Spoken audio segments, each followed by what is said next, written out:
Hello, it's Soul with another video brought to you in part by the sponsors who keep my hamster bottle full of coffee. This is going to be a weird video because all I'm really going to do is read off the questions that I would like to ask the WoW dev team if I have the opportunity, and I really hope that I do. These questions come from me as well as all of you out there who've submitted your own questions, which I rewrote into something that they can answer to, because asking them, hey, so when are professions going to be viable, Blizz? That might not be all that productive. To be perfectly honest, since this year's Blizzcon is almost certain to have an expansion announcement, most of my actual questions will be related to said expansion because, of course, we want to know about the latest and greatest. Some of the questions I have won't even be valid by the time I sit down with someone.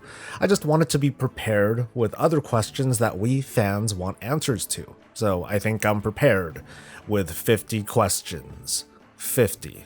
I separated these into 3 general categories: lore, developer insights, and finally, can I have this? Which is more or less things that we want in game. For your convenience, I'm going to have all the questions put down in the comments if you just want to skim through the list. Otherwise, follow along. Or better yet, steal some of your favorite questions and ask them yourself at the WoW Q&A. If you want to bury me with more questions to ask, you can throw some more in the comments too. Everything helps, probably. Anyway, the intro's done, let's get started. Lightforged Draenei Death Knights. I know you're trying to be fair with the allied races, but can you explain this one for the public? The Mag'har orcs escaped a hostile Draenor and the Lightbound. Will there be any follow-up, or is this the final door closing on the AU Draenor story? Early in the BFA war campaign, the Alliance see the appearance and then the apparent extinction of the Darkfallen, aka the Undead Elves. Are they truly gone? Thura Saurfang is presumably the last known Saurfang. Any chance we'll see her make an appearance?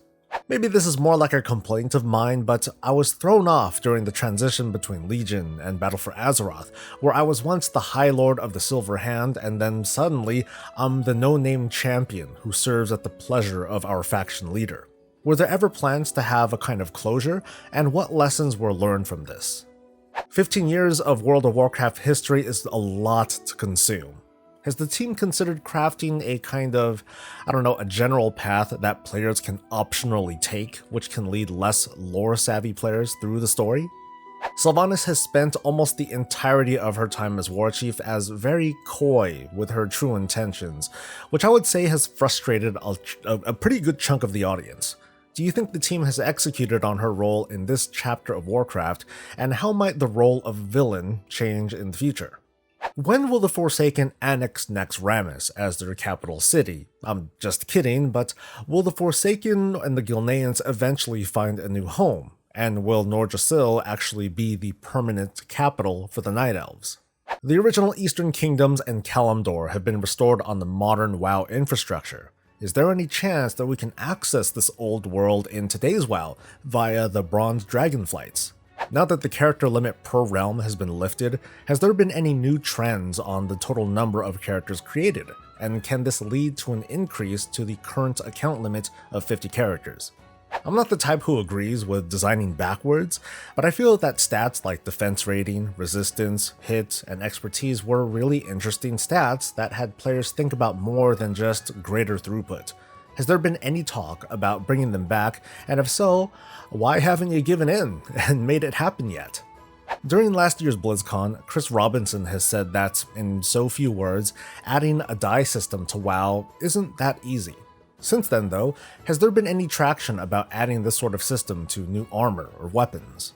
Adding invisibility options to transmog has made customization a lot more interesting now that we can freely see pieces like shirts and bracers. When it comes to bracers though, they are kind of flat looking. Are there any plans that future bracers can have 3D effects? The architecture for the Horde and the Alliance has typically defaulted to structures that are definitively Orcish or human respectively. Is there any chance that we can have other race architectures get priority, or see a new structure type altogether that redefines the Horde and Alliance as a whole? Heritage armor is pretty cool. Now, how about heritage weapons? Battle for Azeroth reintroduced class buffs and debuffs, some of which are more powerful than others, notably physical and damage debuffs that are brought by only one class, respectively. Are there any planned changes or additions to look forward to? Why is Retribution Aura still a thing? Mount equipment seem to be pretty limited at launch. Are there any new bits of mount equipment planned, like, say, giving non-flying mounts the ability to fly? Connecting realms hasn't happened in a number of years, despite the game director having addressed this at a previous Blizzcon. Is there any update on this? I know that there's a certain appreciation in not updating old art assets for posterity. Do tabards also fall under this paradigm? Because I can think of a few tabards that could really use some up-resing. It's been a while since melee specializations were able to adapt to different weapon types, for example, two-handed enhancement shaman or two-handed frost death knights. Under the premise that it could be, I guess, perfectly balanced, would the team be up for returning that little bit of flavor? Visual customization via glyphs has been very inconsistent, with some classes having a handful, while others have many more. Is there any chance that this level of customization can be fleshed out so it can be enjoyed by all classes? Can you fill us in on allied race ideas that you guys were like, hey, that would be great, but nah. Taking a specialization like survival and turning it into a melee and mid-range spec was pretty controversial. What other considerations have taken place with other classes, and would you consider drastic changes like, turning a pure DPS spec into a hybrid? Despite a few quirks, layering in WoW Classic turned out to be a pretty useful technology. Are there any plans to apply this to today's WoW, considering expansion launches and possible server merges? We've seen your imagination of player housing with the Warlords of Draenei garrison. Discussion of traditional player housing among fans has since continued though, but has this topic been revisited by the team since? WoW Classic seems to be doing pretty well at the moment, and many fans insist that there are lessons Blizzard ought to learn from its success. Do you, or others on the team, feel the same? We've seen numerous attempts from Blizzard to encourage players to join the faction that they like. However, balance on the PvE and raiding side of things remain unbalanced for various reasons. Are there other short or long-term ideas that the team has discussed? When discussing new allied races within the team, has there been any talk about very specific allied races, such as races that have a very limited class selection? Despite WoW Classic being an option, there's still a call for so-called pristine realms, as J. Allen Brack mentioned a good while back, with no XP boost, no cross-realm, matchmaking, and so on. Is this still a discussion topic? I get that player feedback often dictates the future of game systems like the Raid Finder, Party Sync, and so on. Do these opinions also play into developments like what continent we visit or what an expansion's theme is? Pandaren are a neutral race that can either join the Horde or the Alliance. Not asking for a spoiler here, but has this formula been considered a success, and are you willing to go down this route again? Now that players have had a chance to experience an expansion's worth of allied race unlocks, what has the team learned and what could change in the future? Ian has said that guilds are the backbone of WoW's social structure, but a lot of the team's faith and effort has been put into temporary grouping like the Group Finder as opposed to WoW communities and the Guild Finder. Is the prevalence of the so-called pug world a concern, and do you think it's due in part to what the team has prioritized? Features like pet and transmog collecting represent a long-term progression that outlives the gear as the game moves on. What else has been discussed in the realm of non-power progression, for example player or guild housing? How does the team feel about flying these days? And I'd like you to focus on this particular talking point. Flying doesn't unleash new levels of content, it just makes repeating content already done faster. Benthic Armor brought back a concept of progressing through work and not necessarily luck, like with Titan Forging. Has player feedback been as good as I think it is, and will future iterations still roll tertiaries like sockets, because that especially made this gear very powerful? Patch 825 content was mostly encrypted to prevent spoilers, all in an effort to give an opportunity for the world to react at once to this final leg of the war campaign. How hard was this to pull off in the technical sense, and will this approach to patch content continue? Sites like Wowhead and MMO Champion regularly data mine pre-release information and open up opportunities for fans to react, create a narrative, even draw their own conclusions weeks, months ahead of time. How has the team felt about this? We've now gone through an entire expansion with personal loot being a thing across the board. What has the feedback been like on your end, and are there any tweaks planned for the future? Throughout Battle for Azeroth, War Mode has been a bit contentious between providing incentives that benefit both PvE and PvP, and realm hopping to find your most ideal shard, as in the one where your faction typically dominates. Are there any changes or additions in store to War Mode to improve the experience and fix some of the more prevalent issues? Battle for Azeroth's armor set themes moved away from class and towards the source from which they came, as in raids or warfronts. Do you have any retrospective to share, and what are your intentions on the future? It was mentioned in an article that there was a betting pool on how long would it take to bring down Ragnaros over on WoW Classic. Who won? We've experienced talent trees and the talent row system. What other high-level concepts have been discussed when talking about proposed class design revamps?